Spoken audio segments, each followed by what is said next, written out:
In the early 1800s, deep in the American frontier, an American man named Hugh Glass lived a different kind of life. He wasn't just a fur trapper, he was a husband, a father, and a man who had built a home among the native Pawnee people after marrying a Pawnee woman. But that life is gone. The village where he once laughed with his son, where he held his wife close, is nothing but smoke and ash, destroyed in a military raid that left no one behind, except Glass and his son. Now it's 1823. The American frontier is wild and unpredictable. On the northern edge of the Louisiana Purchase, a team of fur trappers makes camp in the woods, tending gear, gathering strength, and preparing to push deeper into hostile territory. The group is led by Captain Andrew Henry, chasing pelts and profit through dangerous land. Their guide is Hugh Glass, quiet, experienced, and built for this wilderness. He's out hunting elk with his son, Hawk, a boy born of a Pawnee mother and raised between two worlds. But the calm doesn't last. While Glass and Hawk are out tracking elk, the camp is hit. Without warning, the Arikara, known as the Ree, launch a violent attack. They're not only striking the trappers, they're searching for someone, Powaka, the daughter of their chief. Arrows cut through the trees, men shout, rifles crack as the trappers fire back. It's chaos. Glass hears the gunshots and rushes back toward the camp, but before he can reach safety, he's ambushed and nearly strangled. A fellow trapper saves him just in time. With no time to bury the dead, the survivors grab what they can and run. They head for the river, clutching their packs and furs. One by one, they climb into the boat and push off, leaving behind the burning camp and blood-stained snow. The survivors drift downriver, shaken, cold, barely holding on. But Glass knows the truth. If they stay on the water, the Arikara will catch them. He's seen it before. The river is a trap. Reluctantly, the group pulls ashore. They drag their soaked furs onto the bank and bury them near the trees, marking the spot in silence. It's a gamble, stashing the furs and hoping they live long enough to come back for them. As they prepare to leave the river behind, tensions rise. John Fitzgerald, a hardened trapper with a scar across his scalp and a chip on his shoulder, doesn't trust Glass's call. Years ago, Fitzgerald was nearly scalped during a native raid. That wound never really healed. Seeing Hawk, Glass's half-Pawnee son, brings all that anger back to the surface. He mocks the boy, questions Glass's loyalty, and pushes for a different route. Glass steps in fast, warning him to back off. Hawk doesn't flinch. In this wild land, turning on each other is as dangerous as anything waiting deep in the forest. From there, they head into the forest on foot, pushing toward the safety of Fort Kiowa. Meanwhile, the Arikara aren't slowing down. Still searching for Powaka, they track through the woods with deadly focus. They find a group of French fur traders and make a trade. Riverside furs for 5 horses. The deal is quick, the search goes on. After a long push along the trail the day before, Glass's hunting party now rests beneath the trees. While they rest, Glass heads out alone, hoping to find some food. But deeper in the forest, he crosses paths with something far worse than any man, a grizzly bear guarding her cubs. She charges without warning. Her claws tear into him. Her teeth sink deep. She hurls him to the ground with brutal force. Glass fights back, firing his rifle, stabbing with his knife, anything to stay alive. The two crash down a hill in a violent struggle. When it ends, the bear is dead. But Glass lies pinned beneath her weight, mauled, broken, barely breathing. His body is torn apart. Every breath is a battle. When the others find Glass, he's still alive, broken, torn apart, but breathing. The men act fast. Henry uses what he knows of field medicine to stitch Glass's worst wounds and slow the bleeding. It's not much, but it's just enough to keep him alive. They build a stretcher from branches and rope and begin hauling him through the wild terrain. The land fights back, steep, frozen, unforgiving. Every step is a struggle, the weight of his broken body slowing them to a crawl. At one point, they try pulling him up a hill, but Glass slips, dragging the others down with him. Some call it an accident. To Fitzgerald, it's confirmation. He says what he's been thinking all along. Glass is dead weight. Keeping him alive will only get more men killed. Captain Henry can't bring himself to kill Glass, not like this. Instead, he offers a deal. $75 to anyone willing to stay behind with Glass until the end. Keep watch. Bury him when it's over. Silence. Then, he raises the offer to $100.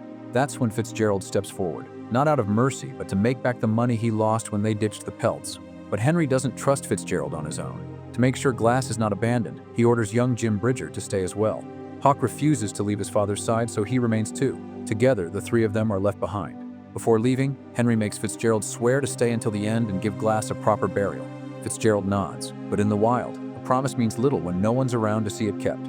With Henry gone and only 3 left, Glass fades in and out of consciousness, his body shredded, his mind flickering with memory. He sees his wife, his son, the fire that took their home. He's holding on not just to life, but to what's already gone. By morning, with the camp quiet and the others scattered, Fitzgerald readies a shallow grave nearby, then gets the moment he's been waiting for. He leans in close, pretending to show mercy. He whispers, "Let me end it. For you, for Hawk, for all of us." Glass can't speak. He can barely move, but his eyes stay fixed.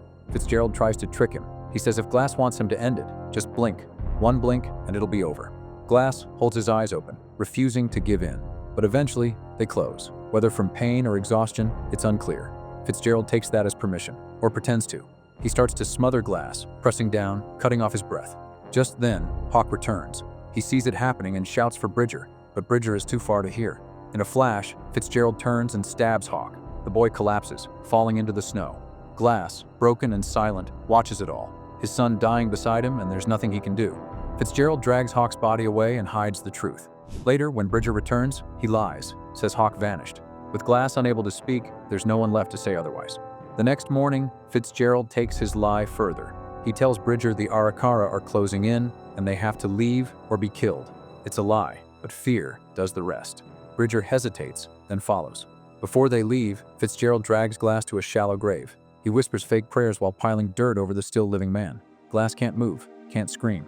He can only feel the weight of betrayal as the earth covers him. Before leaving, Bridger kneels beside the grave. Quietly, he places a metal canteen next to Glass, the one he etched with a spiral symbol. A silent gesture of guilt, of hope, of not forgetting. Then they're gone, and Glass is left buried alive, alone in frozen ground, with nothing but his will to survive. Against all odds, Glass claws his way out of the shallow grave. Cold earth clings to his skin as he drags himself free, reborn into a world that wants him dead. But the nightmare doesn't end. Haunted by visions of his wife, he crawls on, only to find Hawk's body, frozen in the snow. Glass can't speak, can't scream, but inside he makes a vow. He will not stop until Hawk is avenged. Survival becomes his only weapon. He scavenges what he can, wrapping himself in the bear pelt for warmth, gnawing on roots and old bone marrow to fight hunger. Every step is agony. Meanwhile, the Arikara reach the bluff where Glass had been buried. They find the disturbed ground, the trail of struggle, and Hawk's lifeless body. Without pause, they continue the chase. At one point, Glass's throat wound begins to worsen. With no other choice, he pours gunpowder into it and ignites the wound, searing it shut in a burst of fire and pain. Somehow, he keeps moving. Further downstream, the Arikara spots him near the river and strikes. With no way to fight back, he hurls himself into the rapids. The current is violent, tossing him against rocks and dragging him under the freezing water. Carried downstream, he finally breaks the surface again, half dead, but alive and burning for revenge. Elsewhere, Fitzgerald and Bridger walk toward Fort Kiowa, but cracks begin to show. Bridger starts to sense the truth. The Arikara Fitzgerald warned about are nowhere in sight. He confronts him, rifle raised, forcing him to admit the lie. Fitzgerald grabs the weapon back and pulls the trigger, only for the chamber to click empty. Just a bluff. The tension hangs, but the journey goes on. The two come across a settlement in ruins. Houses burned, bodies left where they fell. In the shadows of a charred hut, a lone woman appears, her face hollow with grief. Bridger says nothing, but quietly leaves food for her before moving on. A rare kindness in a world gone merciless. At last, they reach Fort Kiowa after endless miles of frozen wilderness. Inside, Fitzgerald wastes no time sharing his version of the story. He claims Glass died from his wounds and that Hawk was likely taken by the Arikara. Henry listens quietly as Fitzgerald collects his payment in folded cash, quietly pockets the cash with a nod. He adds a warning. The fort's coffers are nearly empty. Reinforcements under Captain Leavenworth are still days away, and until then, pay will be tight. Bridger, weighed down by guilt, refuses the bonus. He leaves the room without a word. Meanwhile, Glass pushes on. Exhausted, starving, freezing, he wades into a river and catches a live fish with his bare hands. He eats it whole, swallowing it down bite by bite. Desperation drives him forward. Climbing a snow-covered hill, Glass spots a Pawnee man feeding on the carcass of a bison. It's Hikuch, a stranger but not an enemy. Like Glass, he's a man shaped by loss and survival. Cautiously, Glass approaches. Hungry and exhausted, he gestures for food. Without a word, Hikuch tosses him a bison organ. Glass devours it without hesitation. By morning, Hikuch sees the festering wounds on Glass's body. They're deep, infected, and getting worse. But he also sees something else, the fire still burning in his eyes, a will to survive.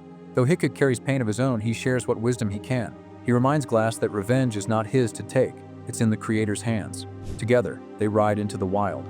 A brutal storm builds on the horizon. As the wind howls, Hikuch builds a sweat lodge to shelter the fever-stricken Glass. Inside, he performs a healing ritual, chanting prayers, burning herbs, calling on ancient spirits to guide the broken man back to life. Glass drifts in and out of a hallucinatory haze, visions of his wife, his son, their voices, their warmth. When the fever finally breaks, Glass steps out to find the storm has passed. Somehow, his wounds have begun to heal. But Hikuch is gone. Glass walks farther and then sees it, Hikuch's lifeless body hanging in the cold. The forest is quiet, but the cruelty is loud. It was a group of French fur trappers, and nearby their camp now sits dangerously close to the lodge. He follows the trail to the French camp and slips in after dark. There, he sees Pawaka, the Arikara girl who's been missing, the one her tribe is desperately searching for. She's being attacked by the leader of the trappers, a man named Toussaint. Glass steps in and everything erupts. In the chaos, Pawaka breaks free and takes her revenge, leaving Toussaint behind as she disappears into the night. Glass kills several of the trappers and frees the horses, including Hickok's. Before riding off, he leaves behind Bridger's canteen, a symbol, proof that he's alive, and a quiet message to the ones who know what it means. Glass rides off from the enemy camp and disappears into the trees. The night swallows him, and the forest becomes his path once again. Far from the camp, Pawaka kneels by the frozen river, free at last. The next morning, Glass lies asleep, drained from the night before, trapped in a nightmare that slowly fades, only to find himself back in the feelings of his old life. Bright, peaceful, a place where his soul still feels alive. But the reality doesn't rest. The Arikara are still searching, following the same path, closing in. An arrow slams into the tree above his head, snapping him out of sleep. Glass grabs his gear, throws himself onto his horse, and rides. The Arikara give chase. He drives the horse hard, racing through snow and brush, heading for the edge of a steep cliff. There's no time to think, only one way out. The horse leaps without hesitation. The fall is brutal. A tree catches Glass on the way down, breaking his fall and saving his life. The horse doesn't survive. With night closing in and temperatures dropping fast, Glass does the unthinkable. He cuts open the horse and climbs inside its carcass, using the still warm body to stay alive. At dawn, Glass crawls out from the body of the horse. Before leaving, he pauses for a moment, giving quiet respect to the loyal animal that gave its life to save his own. He pushes forward. The frozen landscape stretches endlessly, but he keeps walking through the day. As night falls, he finds cover in a snow cave. There, with numb hands and fading strength, he scratches a message into the frozen wall. "Fitzgerald killed my son. It's not just grief anymore. It's purpose." Back at Fort Kiowa, a hungry French trapper shows up begging for food. They refuse. Nothing is free. So he empties his coat, offering all he has. Among the coins and scraps, one thing stands out. Bridger's canteen, the same one believed lost with Hawk. Captain Henry confronts him, demanding to know where he got it. Pressured, the trapper admits he found it near the banks of the Yellowstone River. It's enough to raise alarms. Henry orders a search party and rides out, hoping to find Glass before it's too late. Fitzgerald sees what's coming. Realizing Glass may have survived, he grabs the fort's payroll and disappears into the wilderness. As the search begins, the sky darkens and the forest sinks into shadow. Henry and his men press forward, their lanterns flickering through trees and snow, sweeping the woods near the river, and finally, in the frozen dark, they find him. Battered, starving, but alive. It's Glass. They rush him back to the fort. Emotions run high. Henry, convinced there's been betrayal, turns to Bridger in anger. But before anything escalates, Glass speaks up. He tells Henry the truth. It was Fitzgerald who lied. Fitzgerald who left him to die. Fitzgerald who killed his son. Glass insists on going after him. Henry refuses. He wants to send a team to take Fitzgerald down, but Glass won't let go. This revenge is his. Henry reluctantly agrees, and they ride together. But the journey ends in blood. After they split up to cover more ground, Henry crosses paths with Fitzgerald and takes a bullet. The gunshot echoes through the trees. Glass hears it, turns back, and finds Henry's body, scalped and left in the snow. A chilling reminder that Fitzgerald won't stop until everyone is gone. Glass sets a trap. He props Henry's body upright on a horse, disguising it with a broken tree branch to make it appear as though he is riding with Henry's corpse. Then, he covers and positions himself to look like the lifeless body, slumped and motionless on Henry's horse. From a distance, Fitzgerald spots the figure and assumes Glass is carrying the body back to camp. He takes the shot, and the body collapses into the snow. It feels like the end. Then he reaches the ground. When Fitzgerald comes close, Glass strikes, firing a single shot into his shoulder. The chase that follows is rough and merciless, ending at the river's edge. There, they fight. No rules, no words, just fury. But just as Glass is about to finish it, something stops him. Hickok's words return to him. Revenge belongs to the Creator. Glass lowers his weapon and lets the river take Fitzgerald. The current carries him straight into the hands of the Arikara, who finish what Glass started. Glass watches from the riverbank, bloodied, shaking, and finally still. The Arikara pass by Glass in silence. Among them is Pawaka, the chief's daughter he once saved. She says nothing, but her eyes hold a quiet truth. Because of her, they don't harm him. Elkdog gives a final look, and they ride on. He stumbles into the woods, breath short, eyes distant. There, through the falling snow, he sees her. His wife, her face calm, her smile gentle, and then she fades into the trees. The journey is over. Thanks for staying with us. Make sure to subscribe and turn on notifications so you don't miss what's coming next. We've got more powerful stories on the way. Take care, and we'll see you soon.